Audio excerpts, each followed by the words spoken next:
Greetings, ladies and gentlemen. In case someone missed it, I recently released a video announcing my first novel, Escape from Labyrinth, which I have published on Amazon and Kobo under the pen name Edward White. As well, I have also uploaded readings of the first 4 chapters. Links to these videos and to the book will be in the description box below. Alright, to the military analysis. Greetings, ladies and gentlemen. This is the big one. A film I have watched several times over, and have always wanted to make an analysis of, but also one which I have avoided until now, because nearly every minute is dense with content in need of comment. At some point this year, I decided I wasn't going to continue doing the YouTube essayist equivalent of a Jake Skywalker and hide on some island drinking green milk until the memory of the film evaporated from my mind. Now that I have gathered my energies, I shall analyse this film and dive into the depths. Before we continue, it's time for my usual disclaimer. I am not going to discuss the incredible feats and individual heroics of the main characters. Why? Because it is part of generic convention that heroes in film are capable of feats and deeds which are beyond that of normal people. Audiences want heroes who are aspirational and inspirational. I should state here, however, that the individual heroics are actually quite muted in this film, and the main characters don't have a great deal of plot armour. Another thing worth mentioning is that the Federation military is supposed to be incompetent in the film. The Federation's incompetence is not caused by the filmmaker's lack of knowledge on military subjects, but instead by deliberate creative decision. Additionally, I am a fan of this film, and have always found it entertaining and enjoyable. Ladies and gentlemen, put on your bug-stamping boots and get ready to learn some more, because here we go. The film begins on the Federation's propaganda website, which explains the premise of the film to the audience. Now here it is mentioned, an arachnid meteor hit Earth, but now... This time we're ready. Planetary defenses are better than ever.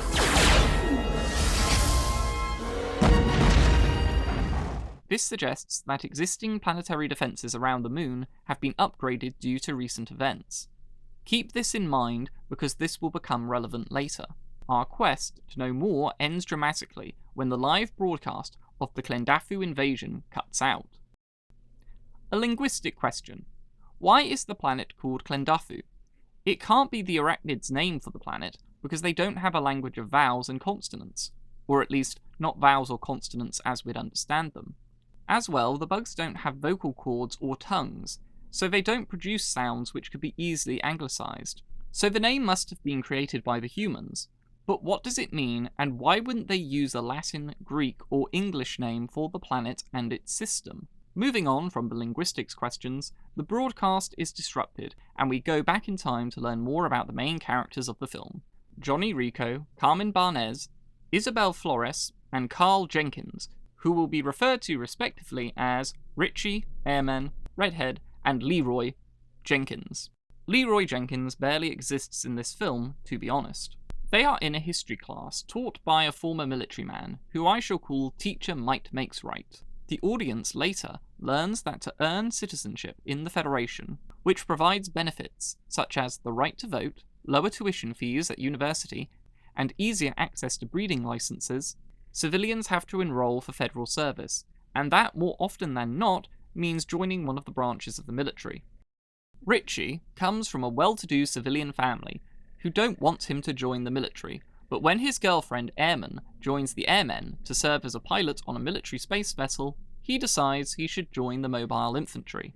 Redhead chases Richie into the infantry because she has a crush on him, and Leroy Jenkins joins military intelligence to better develop his psychic abilities. We shall move to the training sequences in the boot camp and begin our critique here.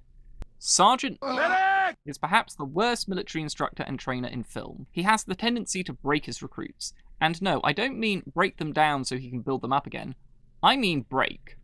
Sir! I guess maybe I do. Sir!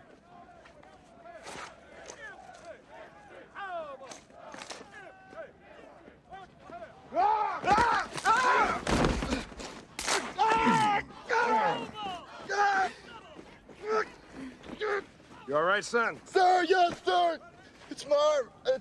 Back is broken, sir. Now you know why I call him Sergeant. Medic! There are many reasons why a combat trainer shouldn't do this, but I want to outline 2 reasons. Number 1, it reduces the amount of time a soldier can spend training. If you keep injuring your recruits, they'll spend more time with the medics than on the training field. Good luck trying to teach someone how to better use a rifle when you used his hand as a dartboard the day before.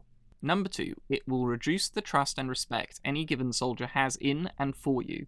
It doesn't matter what kind of trainer or teacher you are, whether you are a combat trainer, physical trainer, or a university lecturer, the trainees under your care have to trust and respect you. They need to know that you are on their side, and everything you are doing is ultimately for their benefit. Deliberately wounding recruits like this will obliterate any trust and respect, and will make training them far more difficult. After watching this, no one would ever want to train with this sergeant again, and they certainly wouldn't want to have hand-to-hand combat drills with him as an instructor. We are shown different aspects of the training regime for the troopers, including an obstacle course and a capture the flag game, where they are supposed to practice fireteam tactics. But, even with my limited knowledge, I can tell they aren't bothering. You shouldn't just run out in the open like this,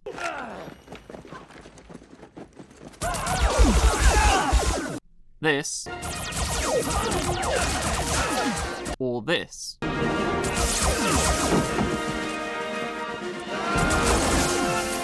Some of this can be attributed to individual heroics though.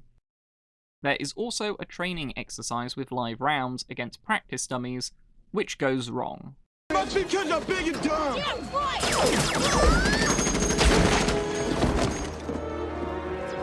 Nowhere do we see the recruits conducting joint training exercises with either aircraft, gunships, spaceships, or armoured ground vehicles, and this isn't good. Neither do we see them training to kill arachnids. All their exercises are focused around fighting other troopers, even though relations between the Federation and the arachnids are strained.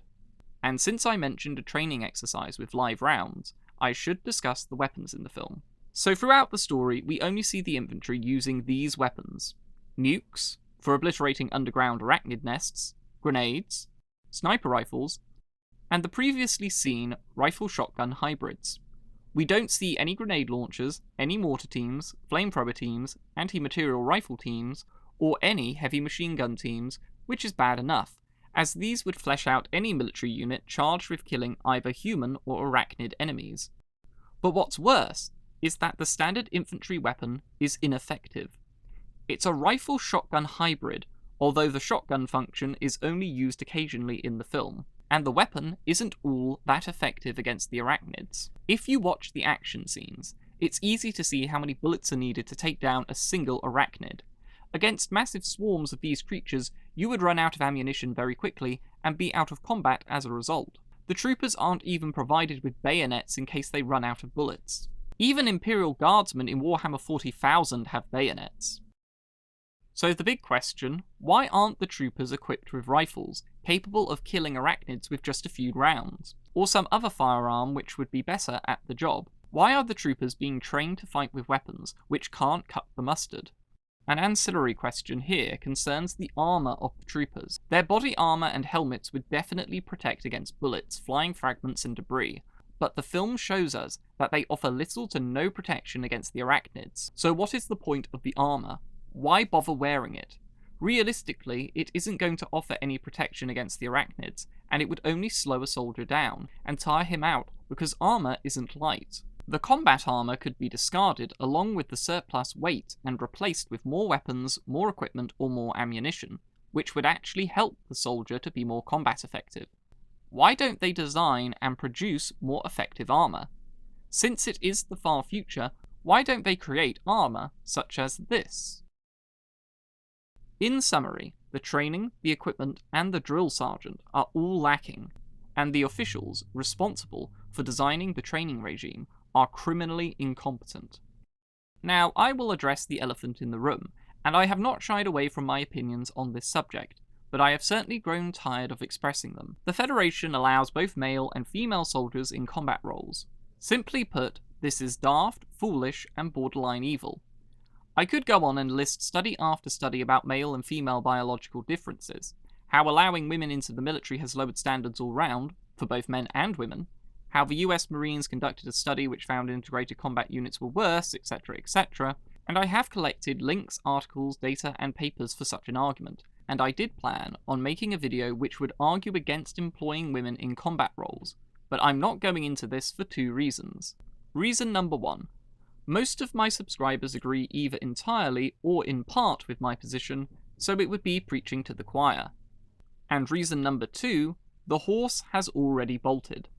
The argument over whether women should be allowed in the military has taken place, and the militaries of first world Western nations have made a decision, and a brilliant illuminating video essay from yours truly won't convince said officials to reverse course. In fact, it might just make YouTube delete more comments under my videos, which they have been doing for years now, and for no reason. Truthfully, I don't think the authorities and politicians who decided to offer women the option to enroll in combat roles were ever concerned with military effectiveness or combat prowess. This has always been an ideological issue, driven by the opinion that gender roles are anachronistic, and that men and women are interchangeable with each other, and the similarities between the sexes are much, much greater than the differences. The notion that men and women should act differently and adopt different functions in a society has become anathema. However, I wouldn't be doing my job if I didn't discuss another problem with unisex combat units, which is often overlooked in such arguments and discussions. And this problem began dancing in front of me when I first saw this scene. Well, we all have one thing in common.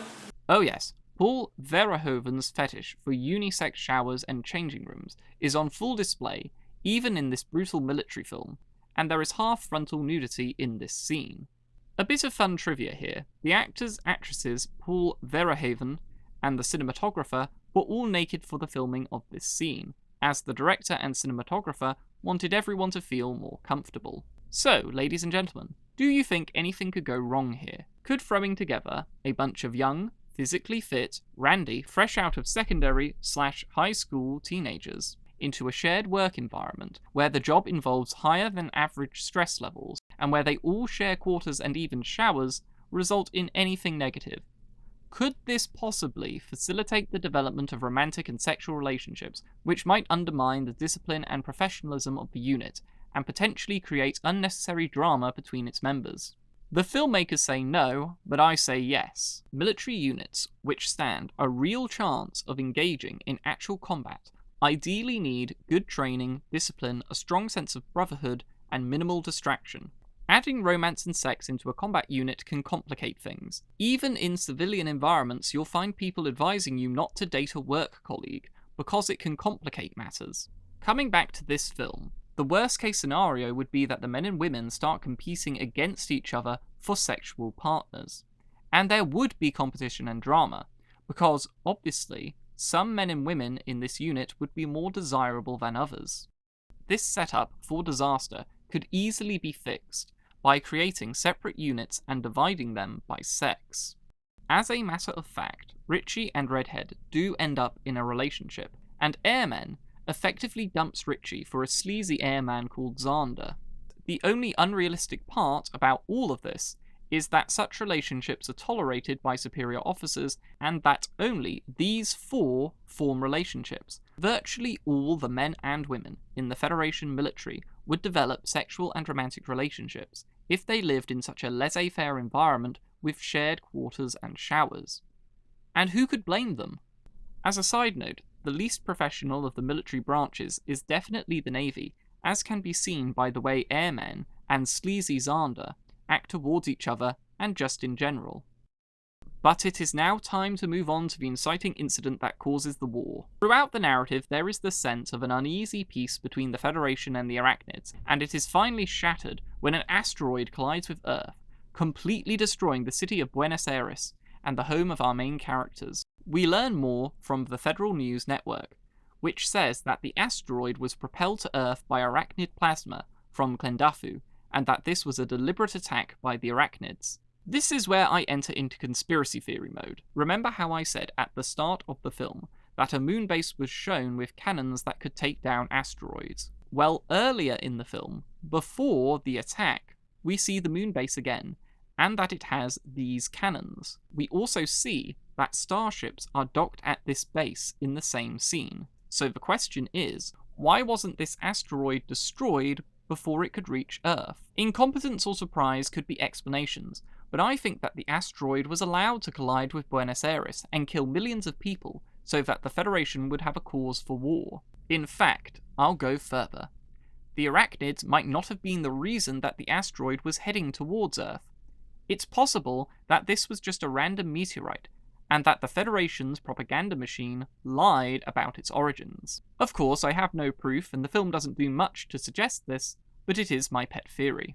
Now, the moment you have all been waiting for, and the one I've been putting off for years, the Klendafu invasion. So here I must make guesses as to the strategy for not only the battle, but for the entire war on this planet. I might be giving the Federation too much credit here, but I would theorize that they had this objective and this plan to achieve it. Objective: exterminate all arachnid life on Klendafu. Strategy: land troops on the planet, armed with hybrid rifle shotguns, nuclear weapons and high explosives, for the purposes of killing every arachnid in their path. Presumably the first wave, which Richie and Redhead were a part of, was supposed to kill everything in the region, and set up a perimeter and safe landing zone for more troops. Now, this is not a strategy I would support if I were a military advisor in the Federation, and I'll discuss why shortly. But if I were ignored or overruled, and asked how this initial operation should be executed, I would provide this plan with these easy-to-follow steps.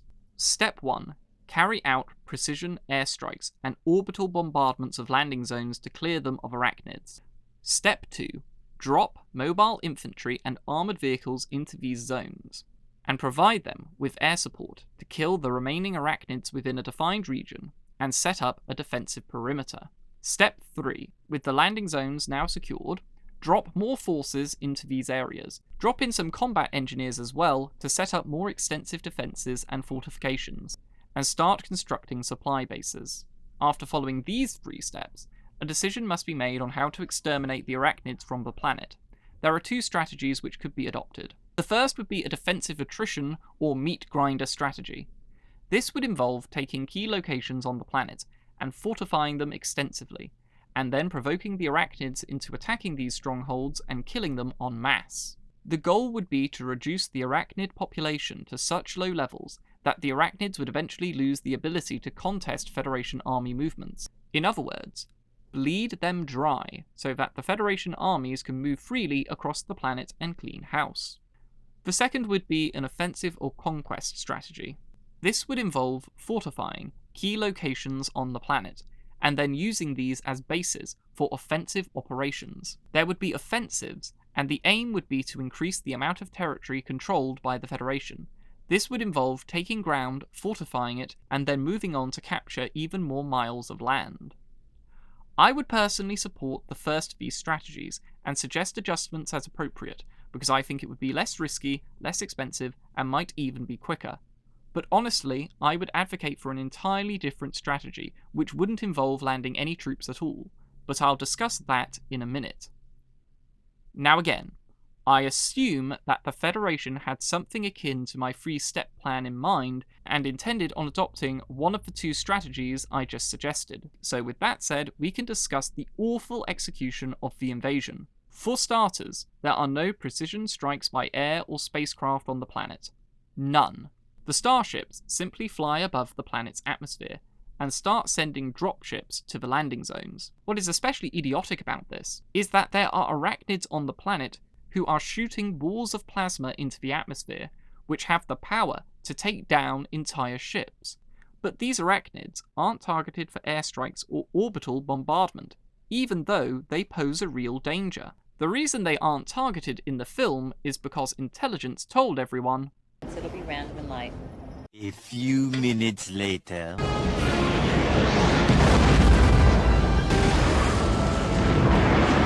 That was bad intelligence.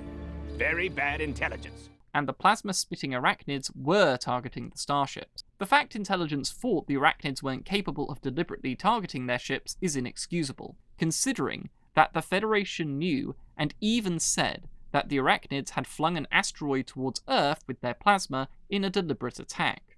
This lends more credence to my theory that the asteroid which hit Earth didn't actually come from the Arachnids. Think about it. If you thought the Arachnids had used their plasma to propel an asteroid towards Earth deliberately, it would make sense to guess that these creatures would be smart enough to target spacefaring vessels above their homeworld. If, on the other hand, you had lied about the asteroid and it was actually random, then you might not believe that the Arachnids would be intelligent enough to target hostile starships. Assuming that the Federation believed the Arachnids were too stupid to target starships, which they clearly did believe, it still isn't a good excuse for not carrying out airstrikes on the plasma-spitting Arachnids. Even if the Arachnids were firing plasma randomly into the sky, that plasma would still be dangerous, and there would be every reason to take them out before commencing landing operations. But commence landing operations they do, and many starships are lost to the plasma-spitting Arachnids. I'm going to drop a relevant Sun Tzu quote here. The dropships do reach the surface, however, and the troops run out. I would assume their goal is to set up a defensive perimeter, but honestly they seem uncoordinated, and from appearances, their only plan is to kill anything with more than 2 legs. In fact, that is their plan. I'm not exaggerating, those are literally their orders. We are going in with first wave. Means more bugs for us to kill. You smash the entire area, you kill anything that has more than 2 legs, you get me? We get you, sir! Now, it almost doesn't warrant mention, because it is so obvious, but they landed at night. Why?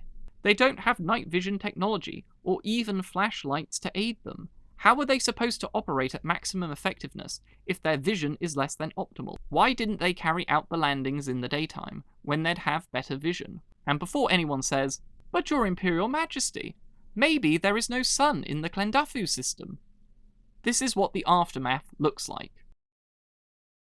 As one can see, the ground and the bodies are illuminated by sunlight. Another thing which is obvious is that the infantry are not supported by aircraft or by armoured vehicles of any kind, and the absence of armoured vehicles in the film is peculiar. I would have thought armoured vehicles with big guns would still be used in the future and would be very effective against these Arachnids, so the Federation skipped step 1 of my suggested plan and went right to step 2, but did not take armoured vehicles or use aircraft to support their infantry, and for these reasons they never reach step 3. The entire operation was a complete disaster, with 100,000 troopers dead in 1 hour, and more than 300,000 died in total. Alright, but what was the alternative to landing troops? What could the Federation have done instead? Would you like to know more about the strategy I would have advocated? Well, one word. Exterminatius. Or for those who don't know anything about Warhammer 40,000, just drop iron rods, nukes, etc. onto the planet and destroy all life on it. There are several reasons why this would be my preferred strategy. Number 1. 0 casualties. Dropping troops on the planet is destined to end in soldiers maimed, injured and killed, but dropping nukes on the planet would only kill Arachnids. Number 2. Time and money. A conventional military operation aimed at conquering the entire planet of Klendathu would take years, decades, maybe even a century in total. Trying to completely remove a numerous entrenched enemy in his terrain would take years, even if everything the Federation did went swimmingly and according to plan. Each year would cost trillions upon trillions of dollars. It would completely wreck the economy of the Federation. On the other hand, obliterating all life on the planet via orbital bombardment wouldn't take long and wouldn't threaten the entire economy. Number 3. Nothing worth conquering. From what we see of Klendathu, it has oxygen, rocks, and Arachnids.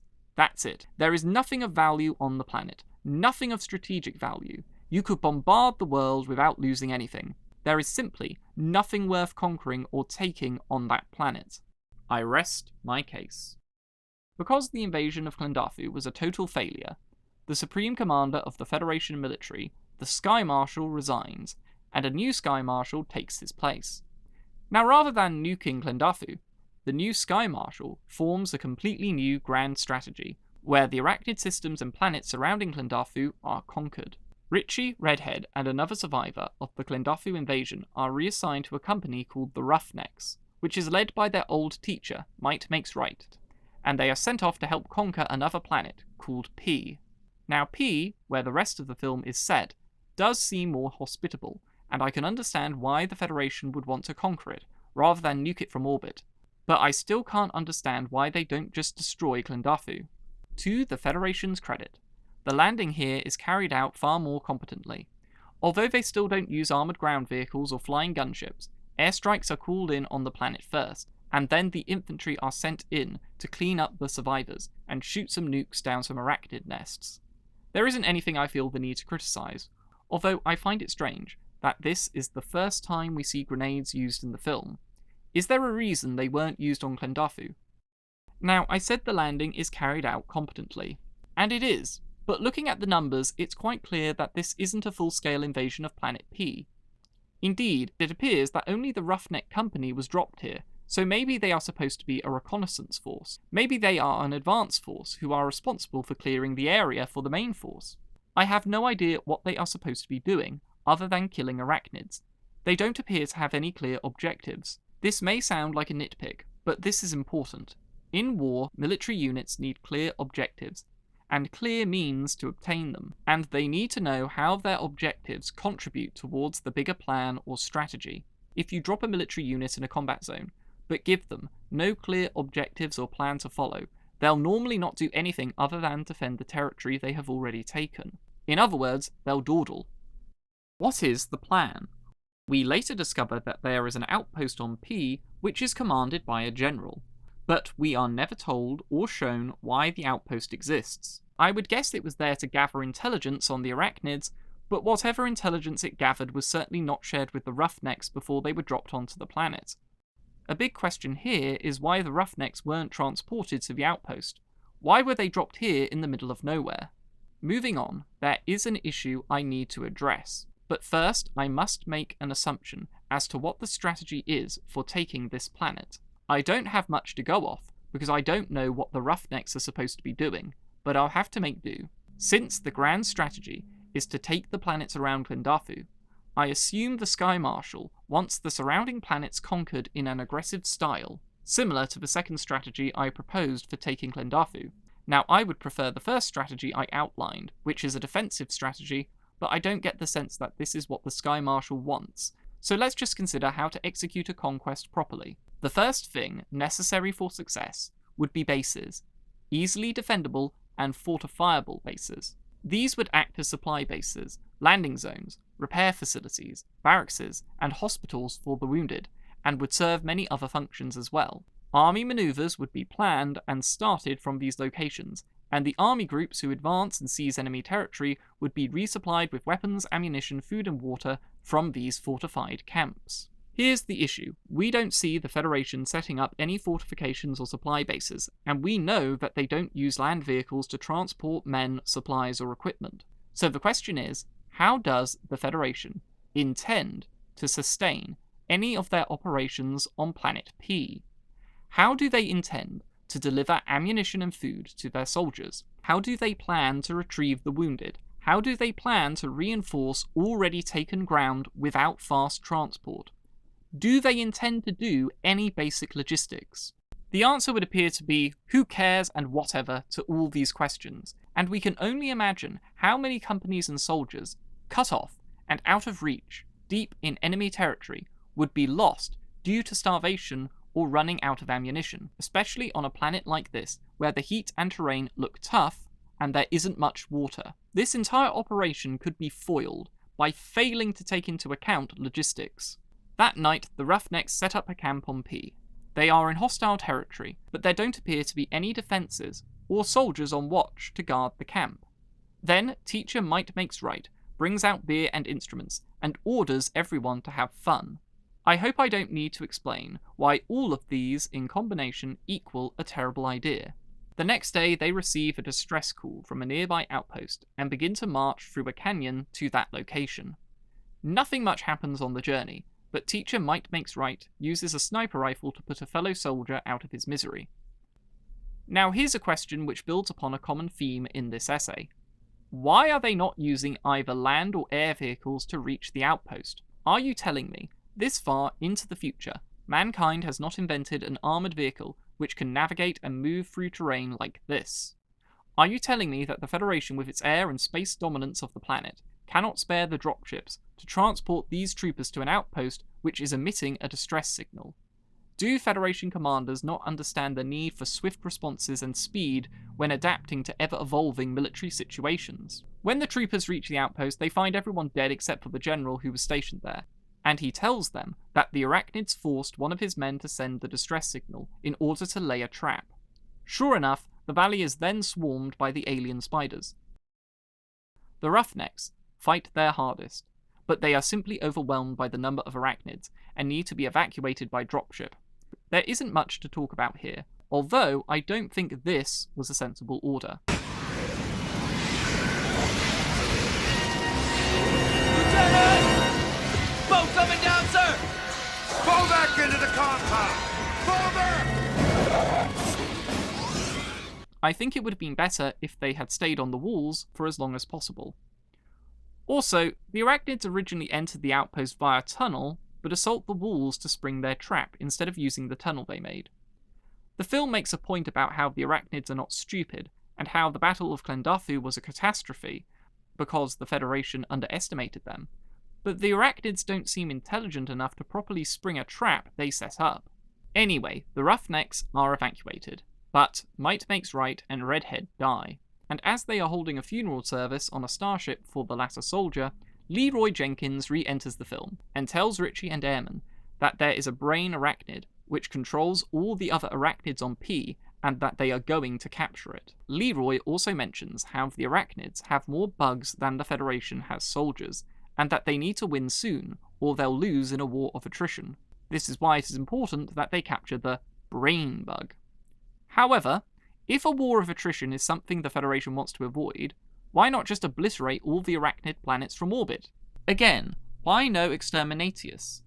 So there is a big operation to capture the brain bug, as they call it, but so much of that falls under individual heroics, and I don't cover them. Although I need to discuss one thing. Despite their air superiority, and despite their knowledge of the plasma-spitting arachnids, when these appear on P and start spitting at the assembled Federation fleet, no one orders any airstrikes, and a large number of ships are taken out. Apparently, the Federation has a hard time learning. The film ends with the brain bug being captured, and with Sergeant making a surprise reappearance. Now the brain bug has been captured, it is strongly suggested that Federation scientists will get a better understanding of how the arachnids think and operate, and that the war will soon be over. So that's the film. And now it is time for me to assess the Federation's military competency. Here the judgment must be brutal, because they are incompetent for all the reasons I've outlined in this video. The tactical, strategic, and intelligence blunders are on a whole nother level. The logistics oversights are especially unforgivable. What's worse is the Federation was blundering from square one. None of the soldiers were trained to fight the arachnids. Boot camp was full of exercises on how to fight other troopers with guns, not these alien spiders. Furthermore, there were no training exercises with other branches of the Federation military, or joint exercises with aircraft, gunships, or armoured vehicles. But the Federation's failures go beyond their botched attempts to train their mobile infantry for a war with the arachnids.